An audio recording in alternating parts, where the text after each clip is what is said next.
Buenas tardes con todos. Gusto estar por esta vía.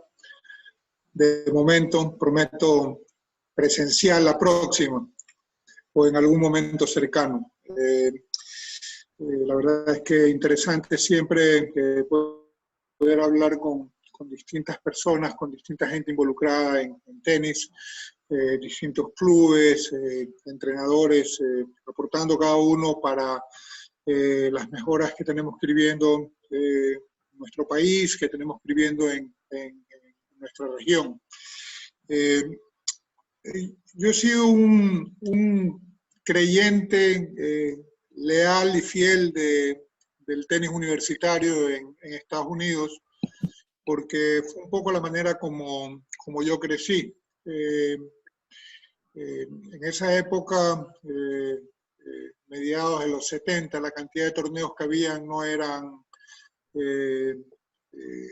lo que llegó a ser en algún momento hasta el año pasado los desarrollos de tenis profesional, ATP, WTA, ITF, torneos de juveniles.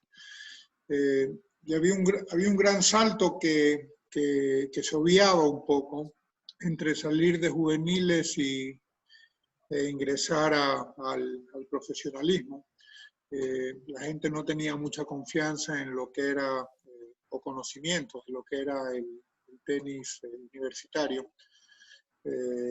Por mi lado, con 15 años en esa época, para mí el tenis universitario lo era todo, era a donde apuntaba. ¿Por qué? Porque jugadores, los mejores del mundo de esa época, habían salido muchos de ellos de tenis universitario.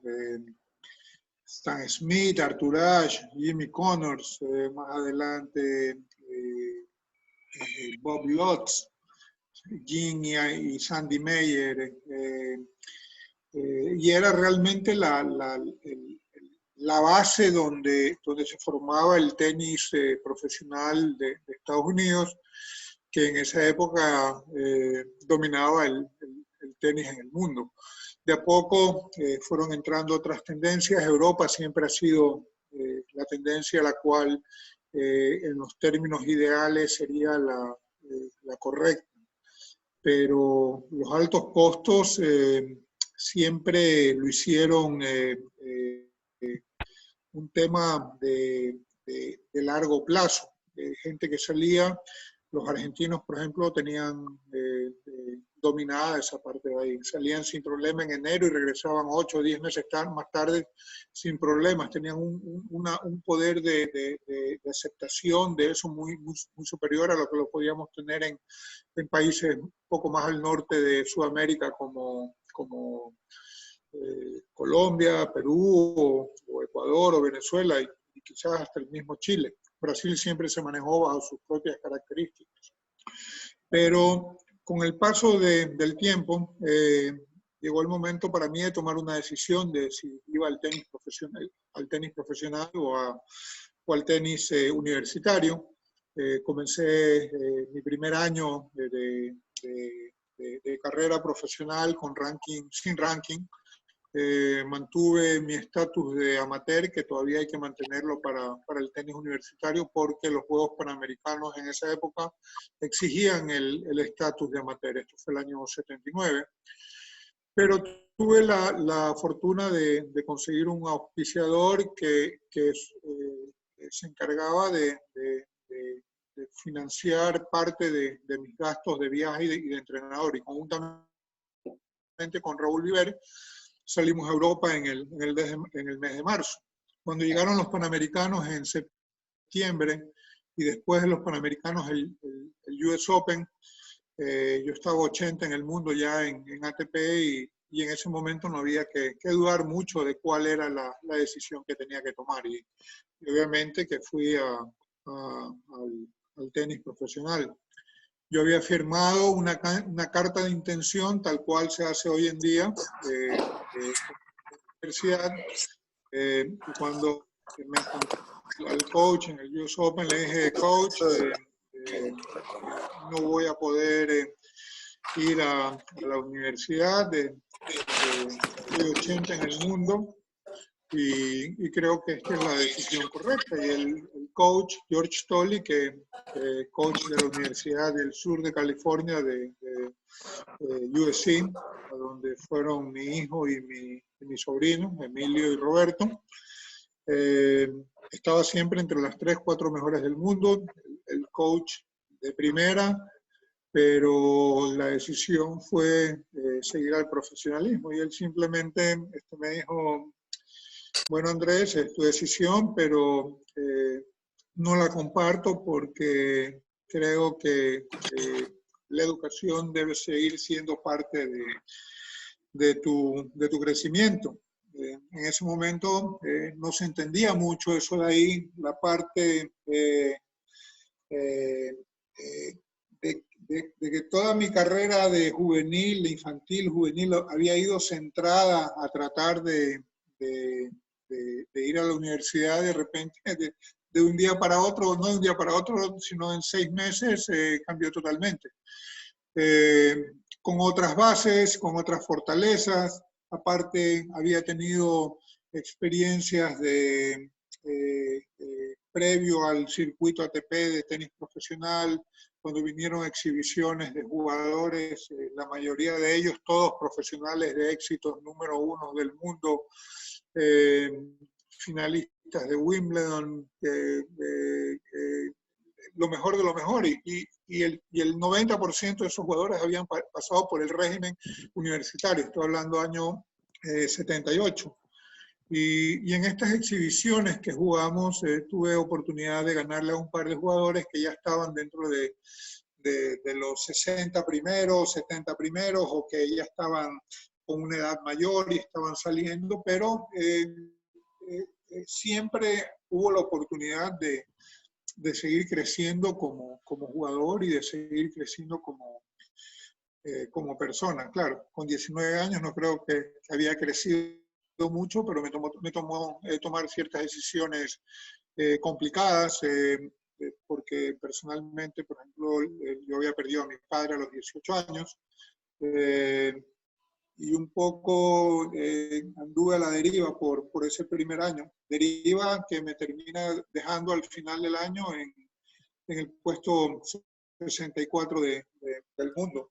Claro. Incluso en el primer torneo Grand Prix que hubo en Quito ese año, el año 79, en las viejas canchas del Quito Tennis y Golf Club, que ahora es el Buenavista, tuve la oportunidad de ganar la Vita Gerulaitis, que estaba 4 en el mundo, y terminar perdiendo en semifinales con Víctor Pecci, que ese año había sido finalista de Roland Garros. Eso en un corto año. Pero yo me mantuve fiel siempre a la idea de que para los jugadores jóvenes era bueno poder tener la experiencia universitaria, porque en los veranos que jugábamos las giras de verano de Estados Unidos, cuando están de vacaciones todos los jugadores universitarios, de repente llegaban 20, 30 jugadores de distintas universidades a luchar por comenzar a entrar en estos rankings ATP, en estos rankings profesionales. Y realmente que tú veías poca diferencia. Habían los mejores, normalmente terminaban haciendo tercera vuelta, cuartos de finales en estos torneos grandes, y encima que eran en arcilla, que venían siendo dominados por jugadores como Vilas, como Clerc, como Lendl, Connors. O sea, estamos hablando de la crema innata del tenis mundial en esa época. Pero yo, sin alejarme mucho sin estar mucho en Ecuador en esa época y sin alejarme mucho, siempre recomendaba a los jugadores que piensen de esa manera. Con el paso de los años, todo lo que se dio en mi carrera, siempre me hacían una pregunta: qué cosa hiciera diferente si es que pudiera volver a jugar, a iniciar a jugar tenis profesional. Y yo siempre respondo de que si me garantizaran mi carrera, lo que hice en mi carrera profesional, me hubiera gustado poder añadir haber jugado 4 años en tenis universitario, tener mi título, ser economista o ingeniero o algún título y poder añadirlo a mi carrera. Creo que hubiera sido importante. Simplemente las épocas cambiaron. Claro. Y las han cambiado ahora a tal punto en que el desarrollo que ha habido a nivel de nutrición, psicología, parte física, ha llevado a que los jugadores alcancen su máximo potencial físico, por lo menos, a edades como tipo 24 o 25 años. En esa época el tema físico era preponderante, pero preponderante para la época. Entonces, ¿qué sucedía? Que podían venir muchos chicos con edades de 17, 18 años y de repente irrumpir en el circuito sin mucho problema. Hoy en día tenemos mucho menos esa cantidad de jugadores. Precisamente porque las exigencias que tiene el circuito necesita de que los jugadores estén mejor preparados físicamente, mejor desarrollados físicamente y sobre todo con una mayor predisposición a todo lo que es prevención de lesiones que puedan tener, que es lo que lleva a jugadores que llegan, suben y de repente llegan a ese lugar y no pueden mantenerse porque hay un problema de hombro, o hay un problema de espalda, o hay algún problema de cadera. O sea, pensar que un jugador como Andy Murray, que tiene 32, 33 años y ya tiene una operación de cadera, es simplemente imposible de pensar que podía suceder en esa época. Pero tal es la exigencia también de ciertos cambios y ciertas posturas biomecánicas en los golpes que obligan a un esfuerzo mayor. Los lleva a eso. Guga Kurten, antes de los 40 años ya tenía 2 operaciones de cadera y no es que ha quedado bien, pero tampoco es que ha quedado muy bien. Entonces, todo esto lleva a que teniendo todo lo que tienen hoy en día para que te vean, para que te revisen, para ver qué tan bien físicamente vas a estar. Y tienes estos problemas, son problemas diferentes a lo que había antes. Y eso, obviamente, que poder tener una etapa de crecimiento a los 18, 19 años, cuando los chicos van a la universidad, y acrecentar ese crecimiento físico con el crecimiento mental, de desarrollar y seguir guiando la mente y la cabeza para mejorar también, no solamente como persona, sino que te va a ayudar a mejorar como jugador. Vas a tener una visión diferente de las cosas que puedes hacer. Y dicho esto, añades un escalón a la subida y al cambio que quieres tener cuando quieres ser profesional. Yo a los chicos que te dicen voy a ser profesional, obvio, y los vamos a apoyar. ¿Qué chico de 11, 12 años, 13 años no te dice que quiere ser Federer, Nadal, Sharapova o Andreescu o cualquiera de estos monstruos del tenis? Todos te lo dicen. Y qué padre, conversando en casa, no piensa que en el dormitorio de al lado tiene durmiendo precisamente a Sharapova o a Andreescu o a Nadal o a Djokovic. Es nuestro derecho a soñar y nuestro derecho a pensar que podemos hacer y que tenemos esa opción de poder ir y desarrollar jugadores, desarrollar chicos y desarrollar personas. Son sueños, todos soñamos, no podemos dejar de soñar, siempre hay que soñar. Lo único hay que tener... No, ya voy teniendo unas preguntas, pero perdón, sí, seguí Andrés. Ya termino aquí, son 2 minutos más. La idea es que antes era infantiles, juveniles, locales, paso a COSAT, ITF profesional. De repente cambió eso porque había en una época, habían solamente 5, 6, 7 futuros por semana en el mundo y pasó a haber 21, 22, 25. Entonces cada semana habían 3.000 personas compitiendo. Y de repente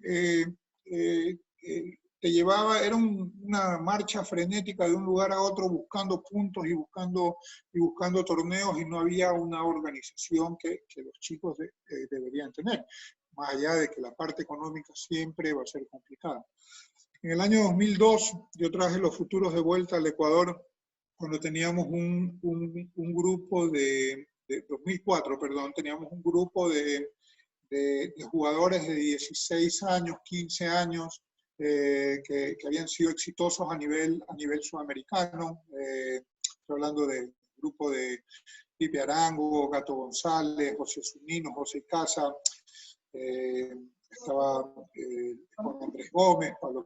Había un grupo grande y un grupo que 3 años consecutivos fue a los mundiales, ¿sí? Y de repente, ¿qué hacíamos con estos chicos? No había qué competencia había que darles, y salió el tema de los futures, porque habían solamente Nicolás y Giovanni Lapenti, Carlos Avellán y Julio Camposano eran los únicos jugadores que tenían puntos ATP. Entonces lo primero era buscar una manera de incrementar ese número, que el primer año incrementó a 10 y el segundo año a 20 jugadores dentro del grupo ATP. Pero paradójicamente, ¿qué fue lo que descubrimos esos 3, 4 primeros años? Los ganadores de los torneos siempre fueron jugadores de tenis universitario.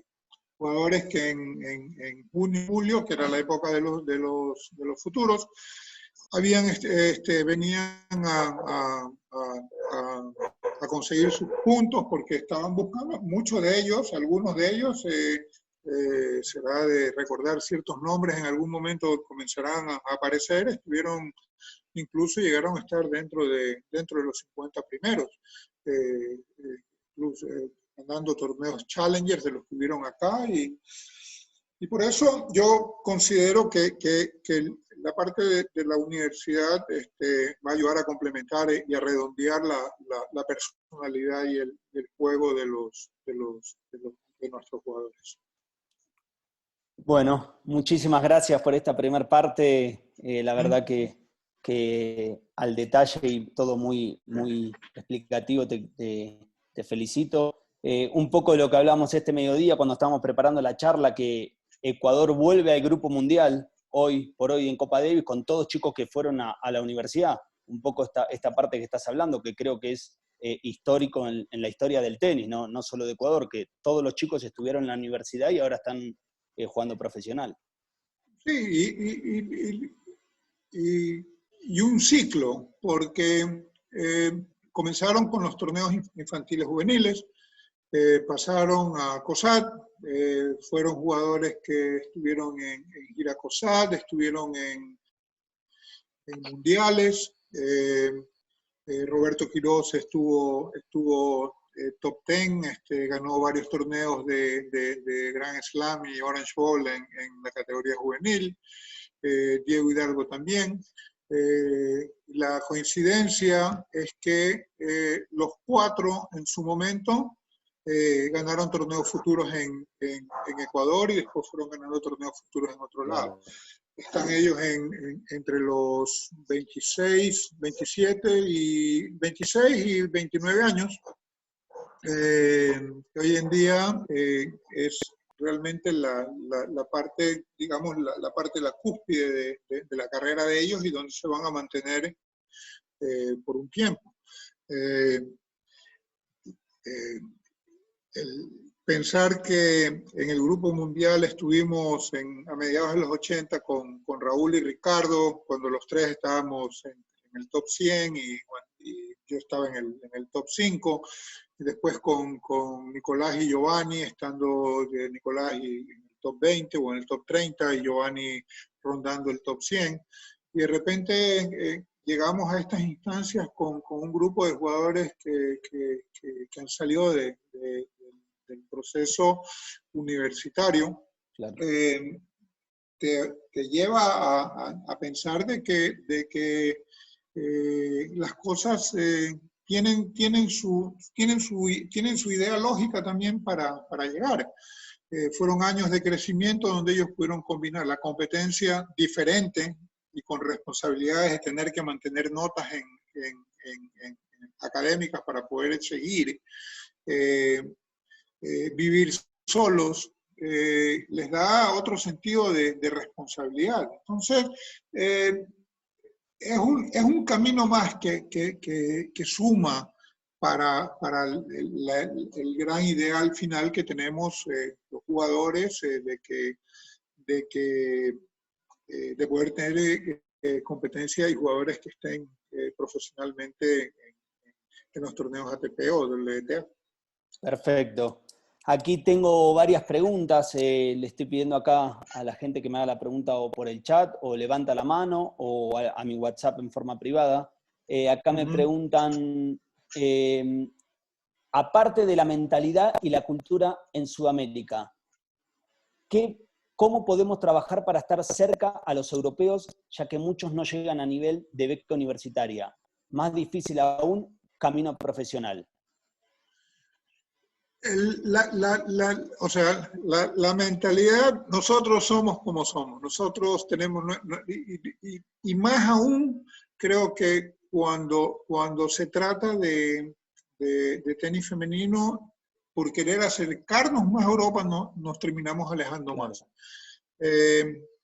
Los chicos acá de 15, 16 años, 17 años no tienen la mentalidad del europeo de esa edad. Ellos tienen otra forma de vida. Ellos, aparte que ellos pueden pasar sin problema de un país a otro con idiomas diferentes, mentalidades diferentes en cuestión de un par de horas. Nosotros, claro, en un par de horas en bus o en tren. Claro. Nosotros aquí ya no existe un país en Sudamérica donde podamos llegar en un par de horas. O sea, todo tiene que ser vía algún lugar. Ya no, se eliminó todo eso. Y claro, encima, los costos son altísimos. Entonces, nosotros tenemos que, aquí hay dos cosas. O tendremos que peregrinar más frecuentemente a Europa con temas un mes, 2 meses. Y lo dije al principio, los argentinos tenían esa facilidad de salir en enero y regresar cuando tuvieran que regresar. Claro. Acá es mucho más dificultoso para todos los otros países de Sudamérica, incluidos los mismos brasileños. Claro. O sea, cuando yo a los 19 años fui a Europa, fue la primera vez que iba a Europa a esa edad.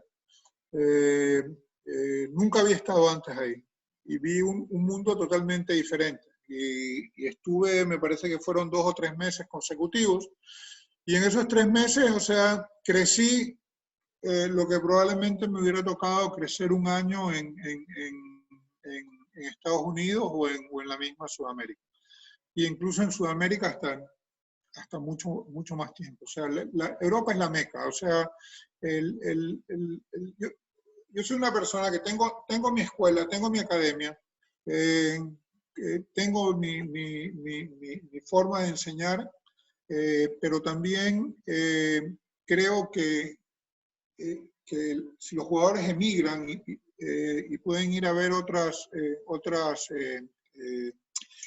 formas de enseñar, van a aprovechar más el hecho de estar en casa. ¿Por qué? Porque a la larga en el tenis, un gran entrenador lo dijo, en tenis está todo inventado. Siempre depende del jugador, qué quiere hacer diferente, cómo va a aceptar esas nuevas tendencias, nuevos retos, nuevas formas de entrenamiento. Lo va a percibir de una manera distinta. Y al regreso, cuando regresan a su lugar, están en la obligación de seguir manteniéndolo, porque es donde vamos a encontrar el cambio. O sea, si yo salí por primera vez la academia de Harry Hopman, que era un tipo que como entrenador, como capitán, ganó 16 Copa Davis como capitán, que tuvo a Rod Laver, Ken Roswell, Lew Holt, John Newcomb, Tony Roach, toda la élite del tenis australiano de los años 60. Fui a su academia, que era de las primeras que habían, no existían muchas academias diferentes. Estuvimos un mes y cuando vinimos el mes regresamos, el grupo que fuimos, tuvimos que un poco luchar para comenzar a tratar de ver que esas cosas nuevas que habíamos aprendido las podíamos tratar de ayudar a implementar acá. Nosotros no fuimos como entrenador, simplemente fuimos jugadores. Luego ese año tuvimos había un sudamericano en Venezuela y para completar al equipo que iba, porque en esa época se jugaba 14, 16 y 18 claro, en 15 días en un solo lugar todo, singles, dobles y por equipo. Uno de los mejores entrenadores que había estado allá vino a Ecuador, lo trajeron a Ecuador y comenzamos también a repartir, que es básicamente lo que estamos haciendo ahora. Veo entrenadores de muchos países, diferentes países, y lo que hacemos es comenzar a intercambiar. Tenemos esta ventaja. Ahora, en esa época no había mucha ventaja, ahí tenía que ser presencial, había que traer al entrenador. Y tuvimos un cambio, Cor de repente tuvo un cambio a nivel juvenil, de repente en 2 años Raúl Viver había sido jugador número 1 del mundo, había ganado el Orange Bowl, que venía atrás de Ricardo Icaza, que había sido el número 2 en el mundo, y comenzaron a percibir nuestro crecimiento de otra manera. Hoy tenemos más cosas más cerca, pero debemos seguir con mentalidad abierta a querer aceptar nuevas tendencias que podemos ir aprendiendo y adaptarlas a nosotros. O sea, hacernos europeos no es lo que nos va a cambiar. Tenemos que mantener tenemos que mantener el fondo de lo que somos como sudamericanos, como argentinos, como brasileros, como chilenos, como cualquier país. Y ese fondo que tenemos que adaptarlo a las cosas nuevas que vienen sucediendo. Muchísimas gracias, brillante respuesta. Acá nos preguntan, para el tema de becas, ¿por dónde empezar? ¿Hay algunas universidades u estados en Estados Unidos más enfocados en tenis? Si nos puede comentar Andrés o recomendar algo al respecto. El tenis universitario sigue creciendo. Cada vez hay más universidades enfocadas al tenis porque entienden que el tenis es un deporte universal. Con esta situación de ahora, el tema universitario se va a poner mucho más complicado también. Claro. ¿Por qué? Porque guarda las características de lo que está pasando en este momento, ¿no? Juegas con públicos pequeños, juegas en varias canchas a la vez, no necesitas no necesitas de gran cantidad de gente, se juega normalmente o casi siempre se juega sin recoger pelotas, solamente tienes un par de árbitros que están dándole la vuelta a las canchas, entonces es algo de exigencia de lo que va a venir por lo menos el próximo año. Claro. Y eso va a llevar a que la competencia internacionalmente va a bajar bastante y vas a necesitar encontrar competencia. Tenis universitario, tenis de clubes en Europa, que es muy popular. Los interclubes por dinero y torneos por plata. Así es, va a ser una tendencia que va a crecer muchísimo. Y va a ser que se va a poner más duro. De ahí, yo qué hago, mis 5 hijos fueron a la universidad. Tengo la última, recién tiene 1 año, pero todos han pasado por tenis universitario, todos han ido con becas de tenis, y siempre comenzamos un par de años antes de la graduación a hacer listas de cosas que nos interesan. Obviamente el tema educativo, si lo que me gusta estudiar hay en esa universidad, quiénes juegan ahí, jugadores que de repente uno conoce, hay jugadores donde son más aceptados los latinos, porque quizás hay entrenadores o los coaches son latinos. Por otro lado, tienes universidades que van más con jugadores europeos, porque son universidades que están, digamos, en el frío la mayor parte del año. Entonces, ahí caen los suecos, los checos, los noruegos. Entonces, Claro. cada quien busca el medio donde se va a sentir mejor. Y luego, es cuestión de entrar, chequear y comparar. Ahora cada vez más tenemos el tema UTR, que no es otra arma que nos da para y que los Para coaches saber dónde uno está, claro, dónde está parado. A ver, el equipo de USC de promedio tiene 13 de UTR y yo soy 11, entonces chequeo la lista y veo que el jugador 8 que no juega es 12, entonces se me va a complicar un poco entrar ahí. Pero por otro lado, si soy 12 o 12 y medio, entonces digo, ¿sabes qué? Tengo chance porque el primer año seguramente voy a jugar de 6 si es que juego, y tendré chance de seguir mejorando y de seguir creciendo. Entonces esas son herramientas distintas que hay que ir utilizando y esto que está aquí un poco, sí debe ser trabajo de padre, sí debe ser un poco trabajo de entrenador, pero yo creo que el principal tiene que venir de parte del jugador, porque es el que sabe realmente para dónde quiere ir. Todos quisiéramos ir a California porque tenemos el mejor tenis, el mejor clima, o quisiéramos estar por Texas, que también es similar, o Florida. Las Carolinas son espectaculares, pero hoy en día el tenis universitario ha crecido muchísimo, e incluso la División 1, la División 2 te están dando becas ya que antes no habían, ahora te están dando becas también, y las NAIA, o sea, va creciendo, va creciendo. Bueno, muchísimas gracias. Vamos a hacer la última pregunta de este tema y pasamos al otro tema, que ya tengo varias preguntas, las estoy dejando para después. Me preguntan, en tu academia, ¿cómo haces el proceso con los chicos que quieren ir a estudiar?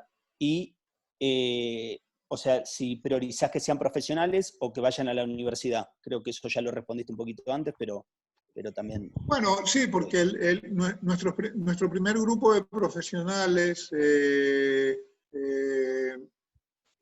digamos, comenzó con chicos que, a ver, en la academia o el tiempo que he estado entre el Guayaquil Tenis Club y la Academia Gómez Viver, tenemos arriba de 200 chicos en universidad que se han ubicado en estos 14 años, 15 años. Siempre hemos tratado de ir buscando tema profesional, porque es donde apuntan todos los chicos, y hemos ido poniendo las metas donde hay que ir pisando para ir siguiendo al siguiente lugar. Claro. El primer grupo sólido de jugadores que tenemos es Emilio, Roberto y Diego. Antes que ellos, hubo el grupo donde estaba Walter Valareso, estuvo José Zunino, estuvo Bambi Durango, estuvo un poco... ¿Perdón? No, ahí hablaron que fueron comienzos porque luego o sea, cuando yo terminé de jugar siempre comenzó, bueno, ¿y cuándo viene el siguiente Andrés Gómez? Entonces, por suerte hubo algo más o menos rápido, que fue Nicolás y Giovanni, pero de ahí hubo un paréntesis, y siempre, ¿y cuándo viene el siguiente? ¿Y cuándo? ¿Y el próximo? ¿Y a qué horas es? O sea, como que te corresponde, como que te pones en la fila y llegas. Bien. Y mucha gente no se dio cuenta que entre el fines de los 90 y los comienzos del año 2000, el mundo se globalizó y las conexiones se hicieron de un momento a otro momento. Claro. Y los países comenzaron a darse cuenta de que podían tener en televisión prácticamente todos los días a un jugador, como comenzó a suceder con Brasil, como comenzó a suceder con España, obviamente Estados Unidos, pues, y el tenis comenzó a verse a diario y a todo nivel y todos los días, Estados Unidos y Brasil. Veámoslo ahora, y Suiza, y tenemos 15 años hablando de Suiza y hablando de España, y hablando de Suiza y hablando de España.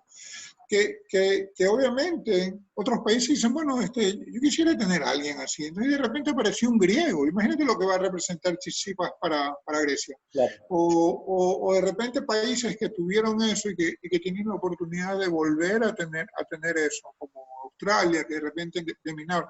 O un monstruo de país como... Perdón, un país como Canadá, que en los últimos 20 años lo que ha invertido, o sea, es simplemente ridículo y esa inversión la están comenzando a ver, la están comenzando a percibir directamente, a pesar de que ya habían tenido a un Milos Raonic, pero ahora comienzan a redondearse con un Chapovalov, con un Auger, con un Andreevsko, estuvieron a Bouchard. Entonces, de repente Canadá está en boca de todo el mundo y es uno de los países que probablemente en los próximos 5 o 6 años se gane la Copa Davis. Y es una meta que han tenido ellos como país. Entonces, la gente no se dio cuenta de eso. Y en Ecuador queremos seguir teniendo campeones con poca inversión y con mucho esfuerzo. Es duro. Igual, muchos de estos campeones salieron con poca inversión y con mucho esfuerzo. Y de a poco se hicieron notar y se hicieron ver con la gente que tenía ese poder para poder sobrellevar y llevar a estos chicos al siguiente nivel. Perfecto. Bueno, vamos a cambiar de tema. Te agradezco nuevamente. Vamos ahora a hablar un poquito de tu carrera, nada más y nada menos. Antes que se me ponga la piel de gallina, como te decía, este mediodía. Para mí es un lujo poder estar acá contigo. Sebas, conozco a mucha gente, también hay algunos que no los conozco, pero hay un par que veo que sí, hay de todos lados. Algunos que... Ajá. Hay gente de todos lados, gente de Chile, de Argentina. Así es, hay gente que los he visto aquí en COSAT. Sí, he visto, hay gente que veo que incluso ha trabajado para mí, aunque yo no trabajaba para ellos. Quiero saludar a Guillermo, sí. Guillermo Milicenda, que fue parte de la Academia Gómez y Casa, que básicamente funcionó como Academia Milicenda y Casa, porque Gómez ni se aparecía porque estaba en otra. Pero aprovechar, gracias a Guillermo, un gusto verte. Un gran amigo.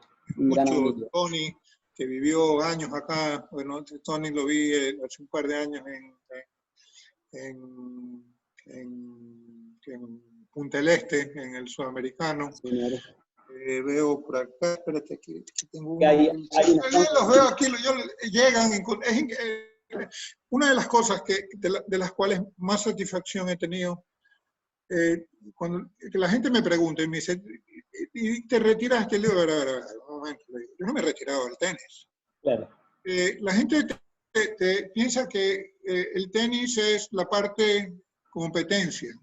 Para mí mi carrera de tenis comenzó a los 9 años. Yo no sabía que iba a ser mi carrera, pero es mi vida. O sea, mi vida igual mi carrera. O sea, he ido pasando de un lugar a otro. He tenido la suerte de haber podido llegar al tenis profesional y después jugar el tenis de Champions y jugar con Copa Davis hasta los 40 años.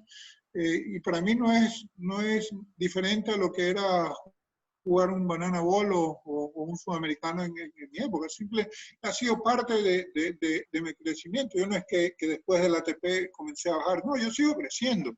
Para mí, los torneos que organizo, el COSAT, el GoGo Week, el Challenger, me da la oportunidad de seguir compartiendo Claro, con gente, seguir creciendo con tenis, y me da la oportunidad de ver a muchos de los que están aquí, que han estado acá, que han estado en me refiero no solamente los de afuera, porque obviamente que con la gente de Quito nos hemos seguido, pero Chile, Colombia, Argentina, y seguimos en esa comunicación. Eso me llena tanto como ganar torneos. O sea, para mí el tenis es lo que me ha dado la oportunidad de vivir haciendo lo que realmente me ha gustado hacer. Y como digo, Tengo, distinto. tengo, ya voy teniendo varias preguntas. Dentro de todos tus títulos, que fueron un montón, claramente que creo que Roland Garros es el mejor Símbolo. tuyo, o el que más recordás. ¿Qué nos puedes contar de esa final con Andre Agassi en el año 90? Bueno, él venía ya con algunos años donde había llegado a París con expectativas altas, entre los 3, 4 favoritos para ganar el torneo. 2 veces llegué habiendo ganado Italia Open en Roma. Ya tenía 2 títulos en dobles de Grand Slam. Sí, o sea, y era un poco, estaba un poco, el 89 yo comencé a redescubrir mi carrera. O sea, yo pasé por muchos, por cambios, pasamos todos. Me casé el año 86, el año 87 fui padre. El 88 realmente me pasé tratando de acomodar toda esta situación de vivir en familia y al principio solo con mi esposa y después vivir con un hijo a cuestas, porque fue a cuestas porque siempre estuvimos juntos. O sea, yo el momento que decidí dar el paso primero de casarme y luego de ser padre, era para estar juntos como familia, no era para yo salir a competir y mi familia quedar en un lugar. Siempre viajamos hubo cosas a las cuales hubo que adaptarse y tomó un tiempo, y a pesar de que la gente que me decía no, que ya está ido, que ya se fue, que ya terminó, igual estaba a 25 en el mundo y me veían de esa manera acá y mucha gente por afuera también decía, no, ya está terminado, pero una vez que los puntos comenzaron a tocarse uno con otro, dio paso para redescubrir la pasión por competir y más que por competir, porque competir es fácil, de prepararte para competir, estar listo para competir, que es que es lo duro. Y bueno, el año 89 pierdo en segunda vuelta con Ronald Ayenor y realmente me puse mal. O sea, dije, no, ya aquí ya me parece que está duro. Y 2 semanas más tarde me encontré con Pato Rodríguez en Wimbledon. Yo no iba a ir a Wimbledon, pero mi agente me dijo que tenía que ir, que tenía unos compromisos que tenía que cumplir, tenía que hacer unas exhibiciones, bla, listo, era tiempos distintos. Tuvimos una conversación y de repente otra vez comenzamos a buscar esa manera de trabajar y de redescubrir la pasión por viajar, estar afuera todo el tiempo. Y por suerte, a la semana siguiente de Wimbledon me gano mi primer torneo otra vez, y 3 meses después me gano Barcelona la primera vez, a los 6 meses otra vez Barcelona, Madrid, y 11 meses más tarde tengo 5 títulos más y un Roland Garros y un Grand Slam adentro. Partido con Agassi, normal. Cada vez que lo veo me parece menos buen partido de lo que veo ahora. Pero creo que es el partido correcto que tenía que hacer yo para poder ganar.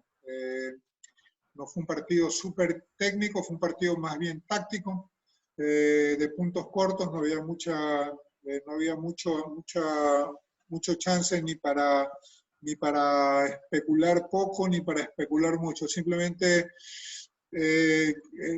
tercera, cuarta pelota había que ver cómo la desaparecía. Y quizás un poco no hay responsabilidad, porque yo le había ganado ya un par de veces a Agassi en años anteriores, y él también me había ganado. Era distinto, no era que estaba enfrentando a Ivan Lendl, con quien perdí 16 de 19 veces que jugamos, y que me ganó 5 veces en Roland Garros. O sea, estaba jugando con una persona a la que me sentía cómodo jugando con él. Claro. Aquí tengo, bueno, otra pregunta de los tenistas de esa época. ¿Cuál fue para vos el más duro? ¿O con quién no te gustaba jugar? Vilas, Borg. Lendl jugamos 19 veces, 16-3 para él.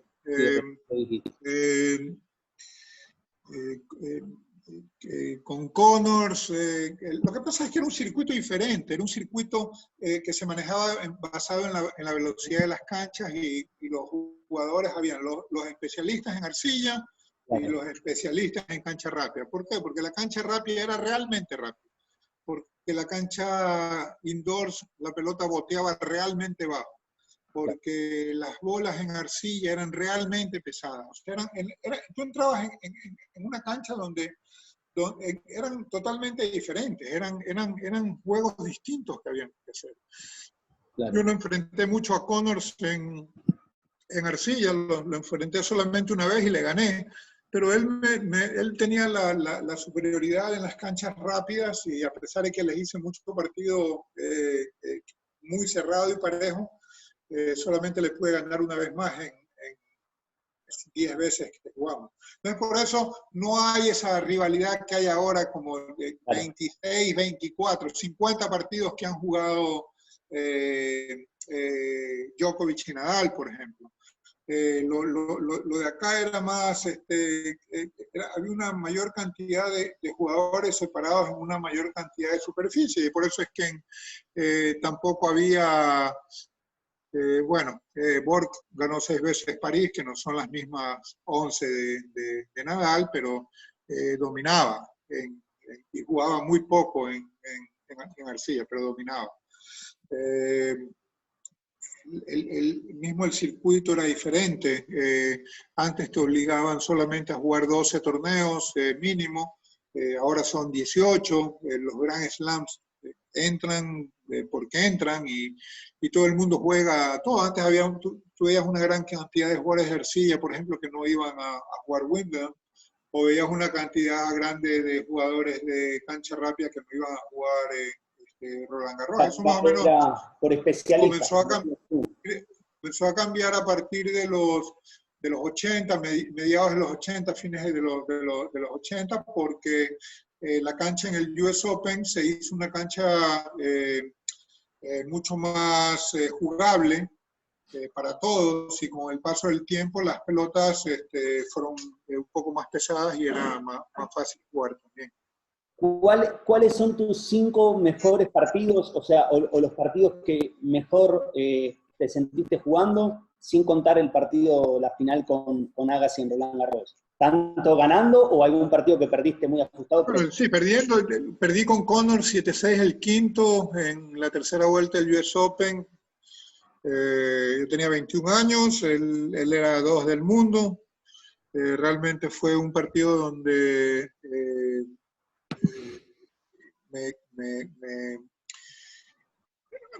a pesar de que ya estaba 50 en el mundo, ya fue cuando realmente me di cuenta de que podía competir con la élite. Y él era la élite. Después la semifinal con Muster, que incluso jugué mucho el año que gané Roland Garros, que le gané en 3 sets corridos, jugué mucho mejor de lo que jugué la final también. En semifinales en Indianápolis, en un torneo que era el US Clay Court, le puse 0-1 a Noah en semifinales. Copa Davis con Jimmy Arias aquí. Jugué muy bien. Fue un gran partido. Gané 9-7 el quinto. No sé si mejores partidos, pero sí partidos que me llenan mucho. Contra José Luis Clerc en Argentina el 85. Copa Davis también. Por algún motivo, los partidos a mejor de 5 se terminan siendo más emocionantes que los de 2 de 3. Claro. Pero ahí van 5 partidos más o menos. Perfecto. ¿Con qué jugador de la actualidad ves que se relaciona con tu tenis o algo que vos veas similar? El jugador de la actualidad de los mejores 20 del mundo.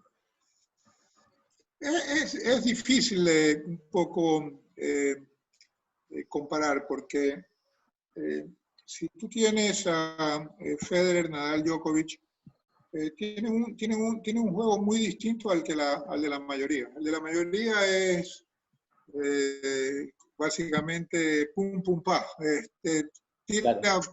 Palo de saque, palo de derecha y a la tercera ver cómo la ganas. En nuestra época había que construir un poco más el punto, por eso, qué sé yo, para ver chicos como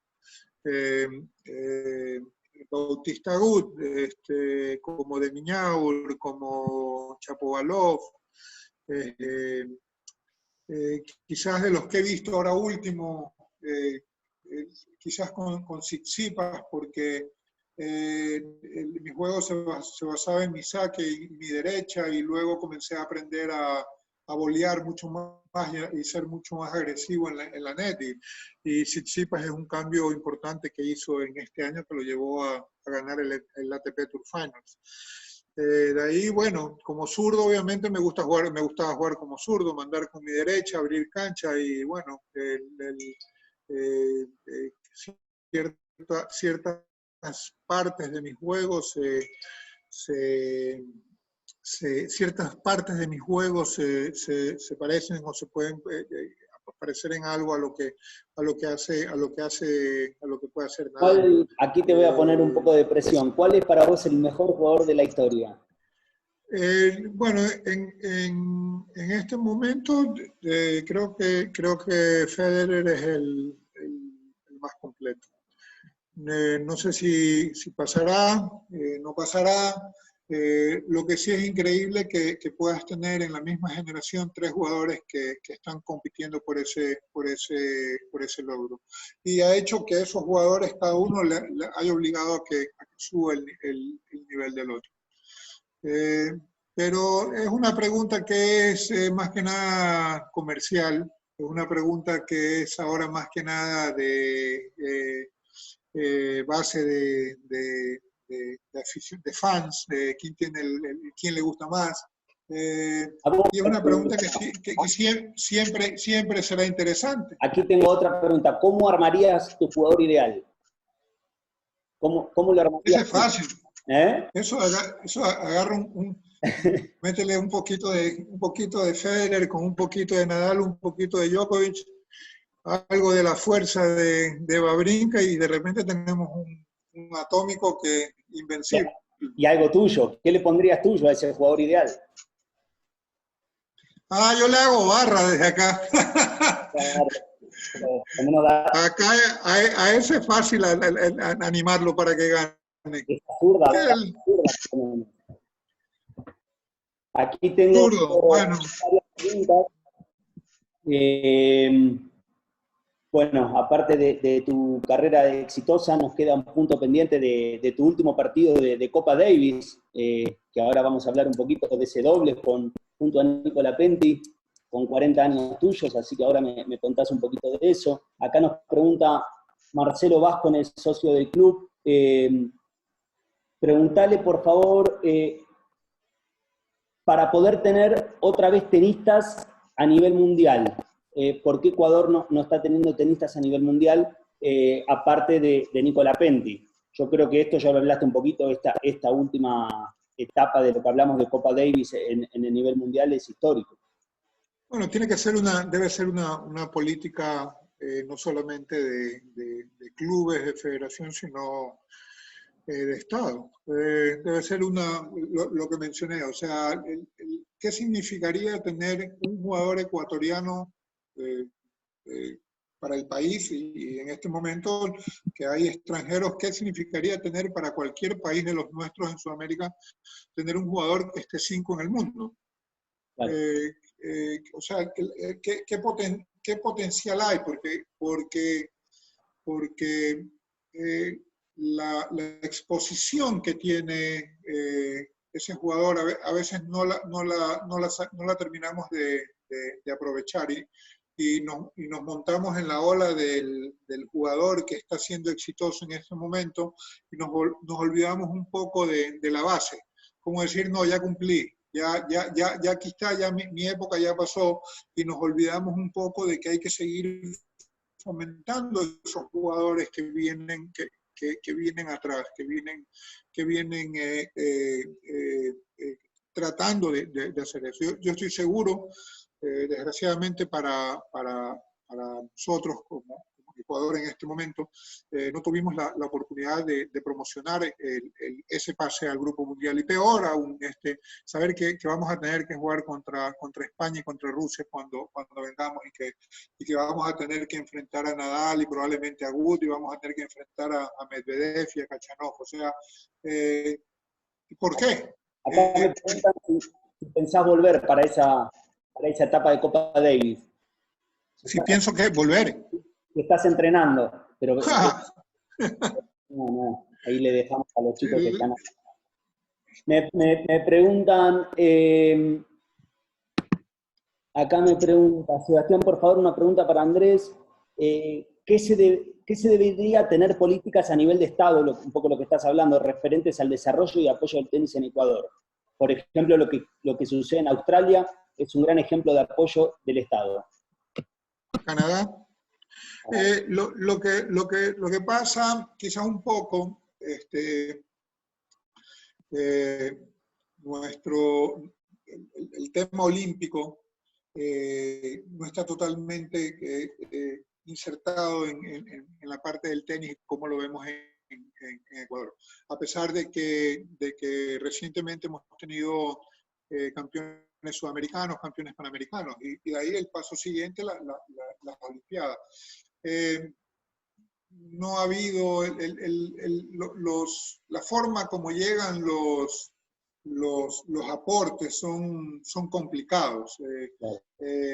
Si es judo, karate, box, natación, va una delegación de Ecuador a competir en los Juegos Panamericanos en, qué sé yo, en México.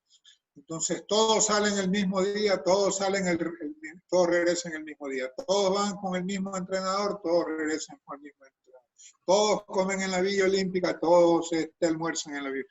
En tenis es difícil, en tenis vas de un lugar a otro, saco el pasaje, si gano, ya no tengo que ir a la quali o ya no me tengo que ir el viernes, sino que me tengo que ir el domingo. Ese cambio de pasaje tengo que reportarlo, si no el pasaje se anula. O sea, es muy, muy complicado el cómo debe llegar cómo debe llegar el aporte a los jugadores, y no permiten que el jugador simplemente presente un plan de trabajo con un equipo de trabajo y justificar lo que usaste.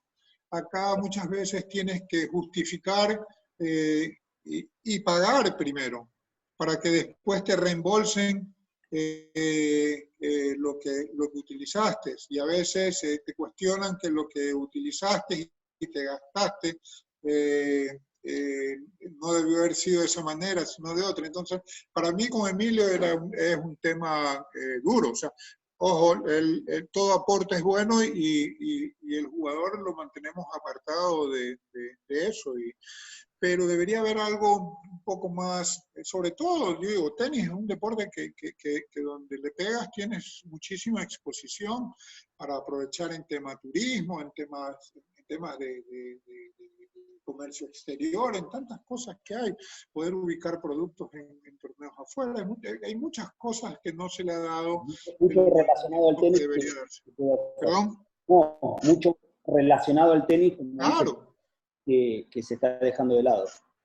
Nos preguntan, ¿en qué radica la diferencia entre los tenistas juniors sudamericanos y los europeos? Ya que si uno revisa el ranking, los sudamericanos no están muy bien posicionados en los lugares de relevancia. Bueno, solo para recordar que sí, Tirante terminó número 1 del mundo. estuvo Sebastián Báez, Seba Báez ganó el segundo. Nicolás Mejía, Thiago Seibold, o sea, yo creo que a nivel juvenil no tenemos, estamos a la par. El tema viene en ese paso de juvenil a pro. Ese es el tema porque radica básicamente en la parte económica y en ellos el europeo nos lleva ventaja. Pero si hablamos de jugadores juveniles en los últimos años, hemos venido bien. O sea, veníamos por nombrar grupos que ya salieron, grupo de Nalbandian Coria, grupo de más atrás Nicolás Pereira, Raúl Viver. O sea, yo sé que estamos hablando de 50 años, pero en 50 años hablamos que por lo menos una tercera parte nos corresponde con jugadores que han estado metidos. Hemos tenido grupos de generaciones muy buenos. Cristian Garín fue número 1 del mundo. Otro para nombrar solamente en estos años. Entonces, leía que Federico Brown fue número 1 del mundo en el 94, que era de la época de la Penti. Guga Kurten, o sea, yo creo que estamos ahí. Lo que pasa es que la cantidad de jugadores que hay en Europa es muy superior. No nos podemos comparar con Francia o con Inglaterra, que su torneo estrella les deja arriba de $100 millones para invertir en promoción de jugadores. Quisiéramos tener el 1% de lo que tienen esas asociaciones para poder invertir en nuestros jugadores. En el caso de Ecuador, yo sé que hay otros países donde necesitamos un poquito más, pero nosotros lo que recibe la federación aquí es sencillamente ridículo. Ok, gracias. Preguntan, ¿qué hiciste de diferente vos con el resto de ¿qué te diferenció y te hizo ser exitoso? Bueno, yo salí a los 16 años para Estados Unidos y me quedé porque me adapté bien a ese medio. Tenía claro que si me quería ir bien, tenía que salir de Ecuador, no podía estar mucho tiempo. De hecho, pasé a vivir en Florida y venir muy poco a Ecuador.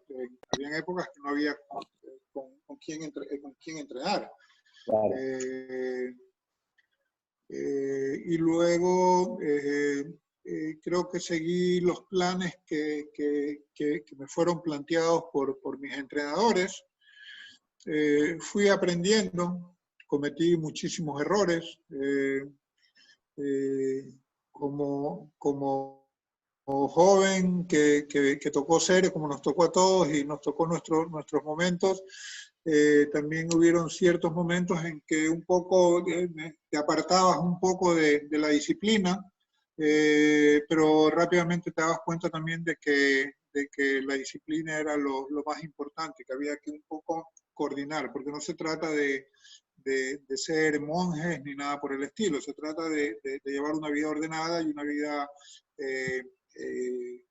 que va acorde con lo que estás haciendo, donde no puedes dar ventajas, donde cambios muy pequeñitos pueden ser la diferencia entre ganar y perder.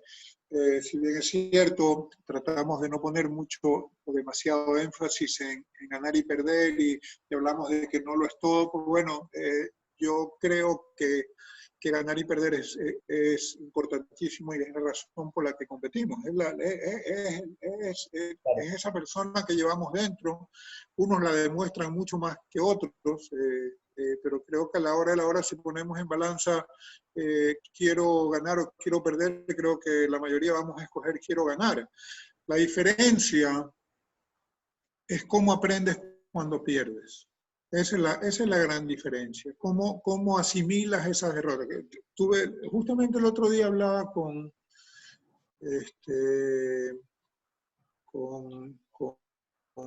mi hijo Emilio, acá. No es que hablamos siempre de tenis, hablamos muy poco de tenis. Yo trato de hacerle llegar las cosas por otro lado, no le digan.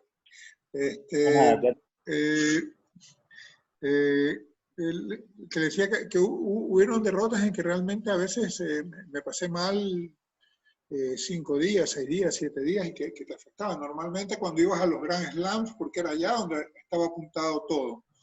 Pero la idea era salir reforzado de esos torneos cuando tenías que salir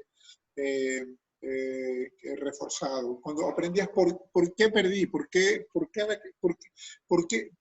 quizás esas 5 veces que perdí con Lendl me llevaron a pensar que si Lendl no estuvo en el cuadro, ese único año que no estuvo de las 14 veces que jugué, gané el torneo, quizás me llevó a pensar cuando a mí, que si Sampras, que si Agassi, que si Courier, que si Chan, que si Edberg o Becker o Villander, eso no me preocupaba. A mí el que me martirizaba el juego era Lendl. No estaba ahí, no estuvo ahí. Ese fue el momento. Y todas esas pérdidas dolorosas que me tocó pasar, porque me tocaron unas duras, hubo una que tuve ganado, y también el pensar que de las 5 veces que perdí con él, el 3 fue campeón y una vez fue vicecampeón, también reforzaba lo que me dio para ese año poder tener esa confianza para llegar. Espectacular. Bueno, muchos nos agradecen, te agradecen a vos por estar ahí del otro lado, la verdad. Están todos muy contentos, nadie se quiere bajar, llevamos 1 hora y 20, vamos a hacer 2 preguntas más. Acá nuestro amigo Guillermo Milicenda nos levantó la mano, vamos a habilitarle el audio que pueda hacer la pregunta a él, y hay unas otras preguntas más que me van pasando. Si querés, Guillermo, estás con el audio y el video para que no me vas a hacer quedar mal. No, Andrés, un gusto de verte y de escucharte, y simplemente preguntarte si desde chico tenías la ilusión de llegar a ser profesional. ¿Simplemente eso o se fue dando con el correr del tiempo? No, en mi caso, me gustaba el tenis, me gustaba competir, pero me gustaba el fútbol, me gustaba el surf, me gustaba el básquet, me gustaban todos los deportes en general, y me daba tiempo para tratar de que hasta que el tenis a los 14 años más o menos pasó a ser lo que mi todo, y lo que alrededor de todo eso podían girar otras cosas. Iba el tema de la universidad. Yo quería ir a la universidad porque ahí habían estado los grandes jugadores americanos, campeones de Copa Davis, pues todos habían pasado por ese método y era la forma como me habían ido llevando. El tenis profesional yo no pensaba mucho, aunque no teníamos cómo verlo. lo veíamos a través de revistas y era la manera de seguirlo. Devorábamos resultados, después nos comparábamos con jugadores que habíamos jugado a nivel juvenil o en alguna salida de repente por Estados Unidos o por Argentina, o que veíamos a entrenar en algún Banana Ball, vimos entrenar a Kiki Kirmair con Tomás Koch o el Banano Mandarino, o después pasamos también por Argentina y ver a Panchito Martelli, o como en mi caso ver a la Copa Mitre, donde vinieron jugadores del nivel de Julián Ganzábal, Richard Cano, el Bicho Romani,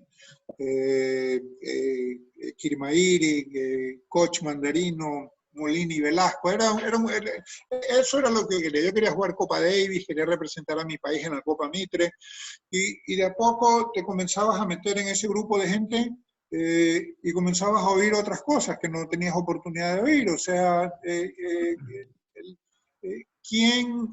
¿por qué voy a ir a jugar tenis? Yo no sentía que estar al nivel de un monstruo como Iván Molina o como Julián Ganzábal o el Banano Mandarino. O sea, era imposible pensar que iba a estar siquiera cerca de ese nivel. Pero a medida que vas encontrándote y vas entrando, también comienzas a encontrar tu potencial. Y realmente, a pesar de que no fui a la universidad y estaba 80 en el mundo, yo pensaba que no, yo todavía no estaba listo para ese mundo. Y sin embargo, fui avanzando y fui aprendiendo. Creo que a pesar de que soy bastante reservado, no soy súper abierto, siempre tuve esa oportunidad de ligarme con gente que veía las cosas bien. Para mí, en su momento, lo que me habló Manolo Santana, lo que me habló Ili Nastase cuando yo recién iniciaba, eran cosas que me subían. El hecho de tener una buena amistad con John McEnroe y verlo a él a pesar de que era un año mayor que yo, verlo a él surgir y que le vaya bien, me animaba. Pero el que hace realmente la diferencia en mí es Harry Hoffman. Él es el que me dice, tú estás ahí. Y el otro día que hablábamos con esto, un amigo mío me dice, no, a mí Hoffman me dijo que tú ibas a ganar un Grand Slam. Yo tengo una carta de Hoffman donde decía que yo iba a ganar un Grand Slam a los 17 años, y ahí quedó guardada. O sea, ahí está. Nunca pensé en ir al profesionalismo. El profesionalismo llegó de a poco. Primero porque no era profesional, no tenía a quién seguir aquí. No sabía si ser profesional era hacer dinero de lo que estaba haciendo, era lo que pensaba que podía hacer. No sabía si me comportaba como me tenía que comportar, si me llevaba, si era un profesional, pero a carta cabal, como hay que hacerlo, si era ordenado, si era dedicado. Todo eso lo fui aprendiendo. Y dice, no, es que hay mucha gente que dice, no, Andrés no trabajaba, Andrés tenía talento. Gracias, digo, porque tengo que haber tenido un talento entonces fuera de lo común. Pero están equivocados.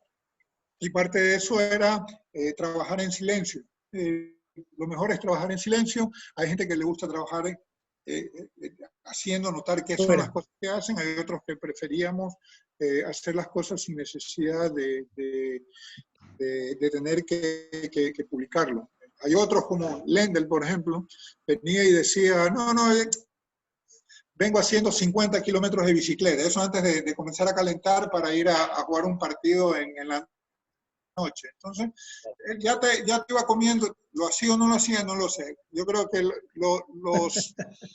los tenistas mienten bastante de las cosas que hacen y de las cosas que no hacen. Mienten bastante y es parte de lo que los hace diferentes y es parte del juego mental que tienen ¿Qué tiene que hacer? Ahí está, lo veo, ese es Toto, está ahí, Cerúndolo. Al Toto Cerúndolo, mi mentor, le mando un gran saludo. Sí, se están conectando varios. Acá tengo la otra pregunta, ahora le vamos a habilitar el micrófono al Toto. La última pregunta para ir cerrando y de nuevo agradecerte.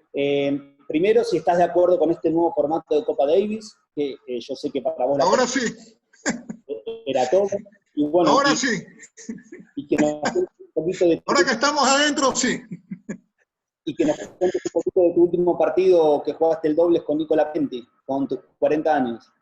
Mira, para nosotros en Sudamérica en general, tenemos gran cantidad de jugadores que comienzan a jugar Copa Davis a los 18, 19 años. O estar en equipos, no se da mucho en otros países. Tienen también de repente su jugador, pero de repente tienes un chico que tiene 23, 24 años, chico, y ya tienen 16, 18 partidos al mejor de 5 sets. Eso nos ayuda a madurar mucho más rápido y a entender el juego más rápido. Esas oportunidades que tienen. No importa que si estábamos metidos ahí, nos tocaba el partido que fuere. Cuando comienzas y vas la primera vez a un Grand Slam, y peor, cuando pasas ese límite de los 3 sets, comienzas como que a dudar, a temer un poco porque entras en una zona desconocida.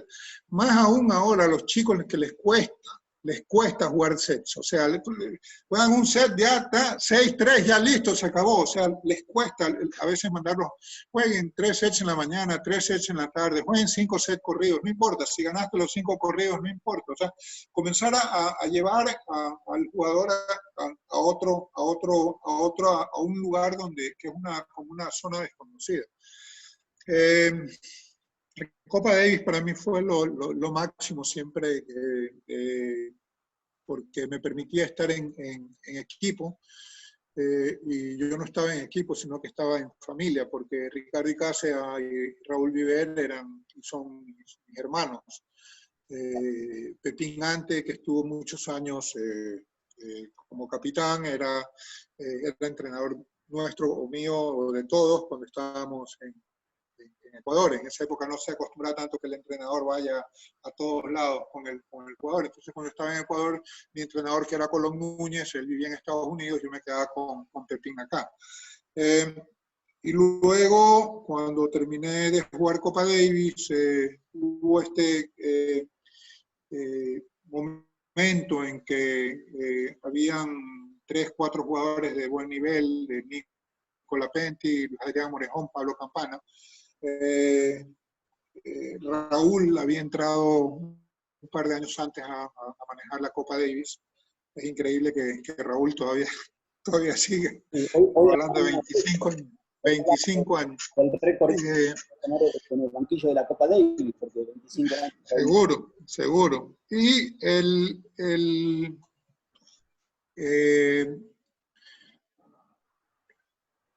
me dio para entrar en esta etapa de formación, porque también el tenis Masters comenzó a entrar con fuerza. Y yo ya entré ya con 16 torneos de Champions Tour de una al año de retirado. O sea, de repente ya estaba jugando no 20 semanas, porque eran 3 semanas de Copa Davis más todas las semanas de entrenamiento, y eran 40 semanas que estaba otra vez de nuevo en el circuito. O sea, realmente nunca lo dejé.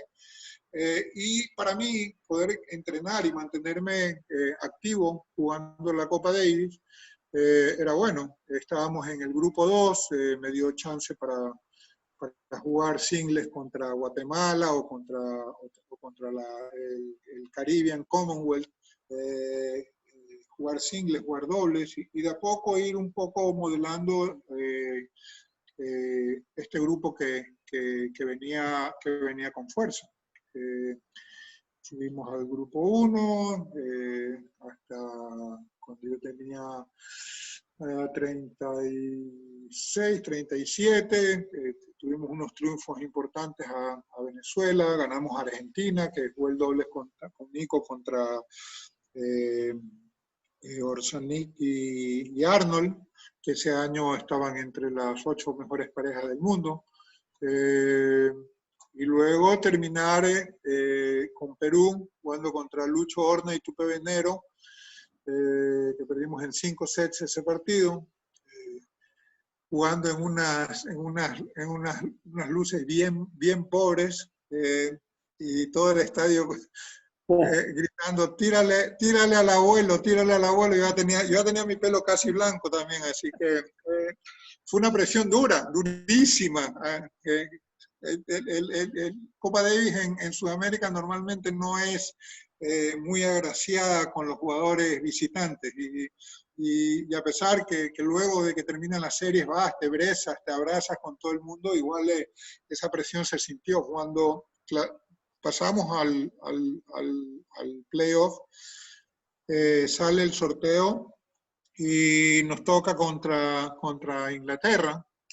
Ya por ahí venía duro, en Pasto, Henman, Rusetsky.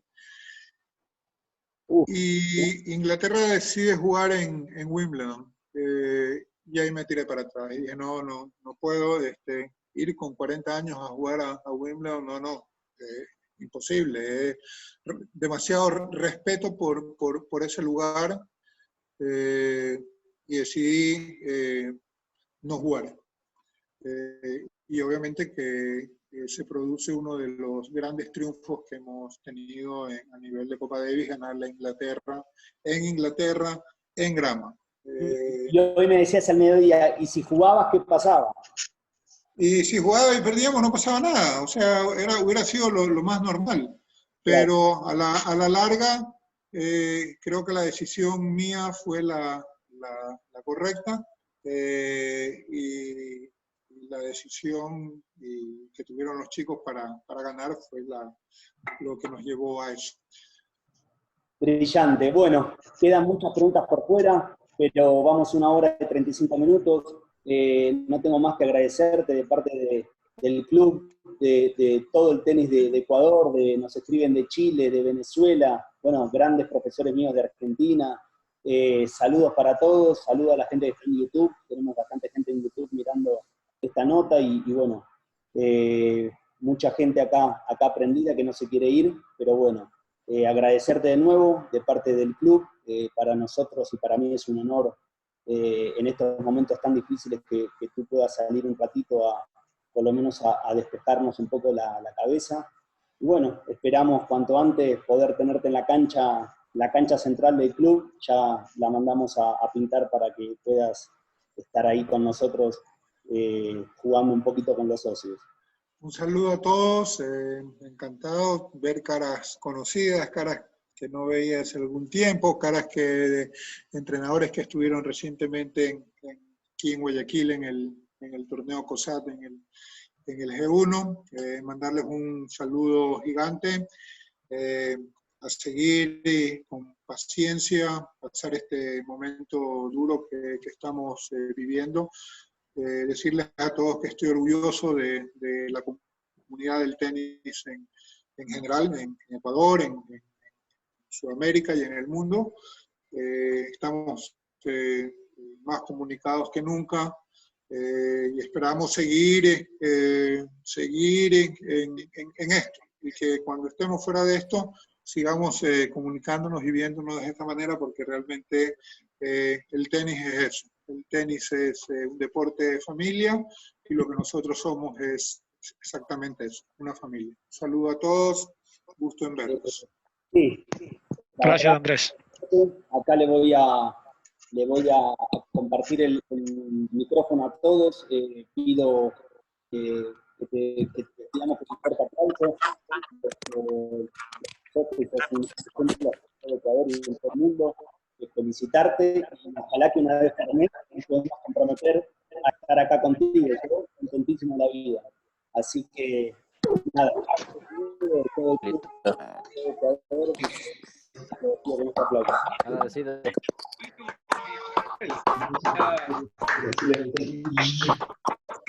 vemos pronto. Muchas gracias, Sebastián. Un saludo a todos y nos vemos pronto. Gracias. Gracias, saludos. Cuídense. Gracias. Andrés. Gracias. Gracias, muy amable, gracias. Gracias, Andrés. Gracias.